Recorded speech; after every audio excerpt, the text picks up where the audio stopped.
So the rumors are true. We are back today with another brand new film stock from Harman, this time Kentmere Pan 200. This is a brand new film stock from Harman.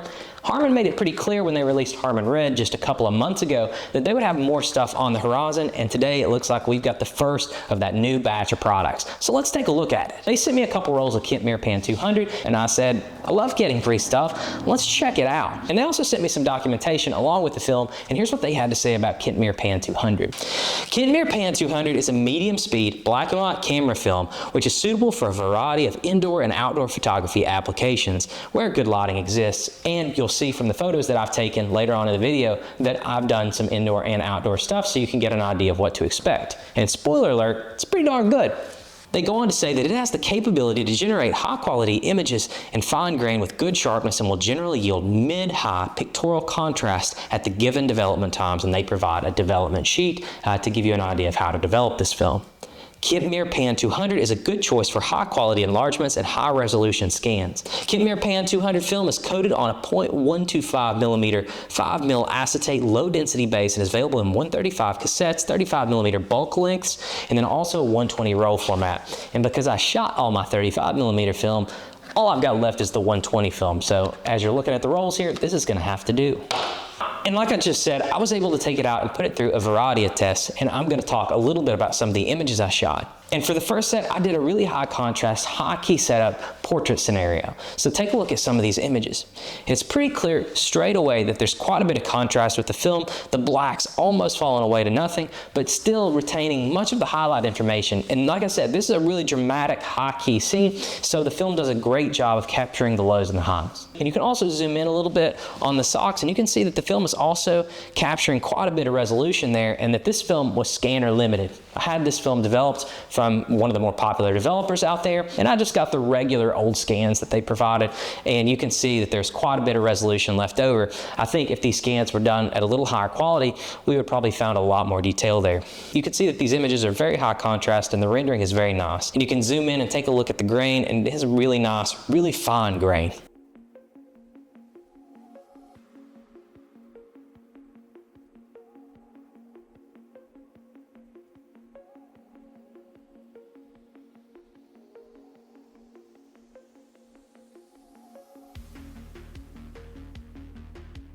And now I'm in an outdoor scenario here. I was at my son's soccer game and we had to do the starting lineup, so I was up in the announcement booth to get that done. And you can see, again, a really high contrast scenario. The booth that I was in had no lights on, it was really dark, and then outside it was a full sun, bright and sunny day, and you can see that the film does a great job capturing all that. And you can see this computer monitor that was in front of me there, and it's completely black, right? It's fell away to nothing, so you've lost a little bit of information there, but the film does a good job capturing that extremely wide dynamic range that I presented to it there.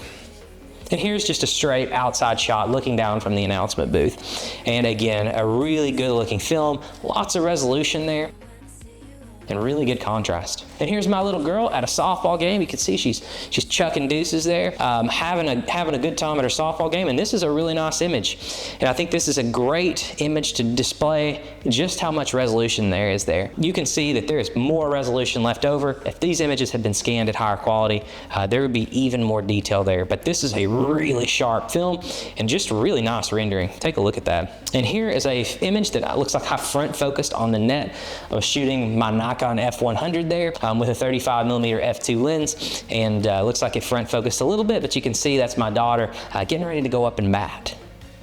She's getting ready, checking her swing, doing all the stuff there. And this was actually pretty dark. You can see the floodlights are on right there, you know, kind of poking through the net. And the film done a great job, even as darkness kind of started to fall away. And for the last couple of images here, I took Kentmere Pan 200 out around downtown Pineville and took a few images on a bright sunny day, just kind of finished up the roll, just the last few images to get it done. You can tell how much resolution there is with this film. It's just super, super sharp. This was a modern camera. I was shooting a modern lens, and you couple that with a really sharp film, you're gonna get really sharp images. Another high contrast scene here. The sky was obviously super, super bright, and you could see this little backside of the building here where it was pretty shadowed. The film does a great job capturing all that detail and not letting anything fall away. And the contrast is just great. And here's an American flag and the side of our public library.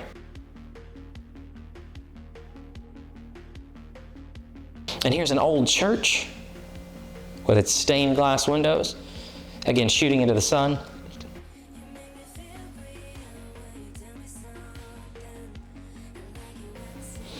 And here's a spooky old house in downtown Pineville.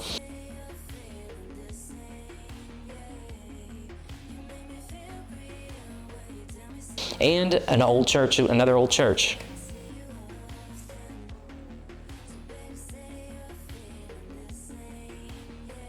So those are the images I shot with Kentmere Pan 200. Let me know in the comments what you think about it. I've made it known on the channel, I'm not the world's most prolific black and white film shooter ever, but I have to say that Kentmere Pan 200 ranks among some of the best I've ever shot. As compared to Tri-X, anything from Kodak, I think this is an absolutely banging black and white film stock. I think they're gonna sell a whole lot of this stuff if tariffs don't intervene. But let me know in the comments what you think about Kentmere Pan 200, and are you gonna be picking up a couple rolls to shoot yourself?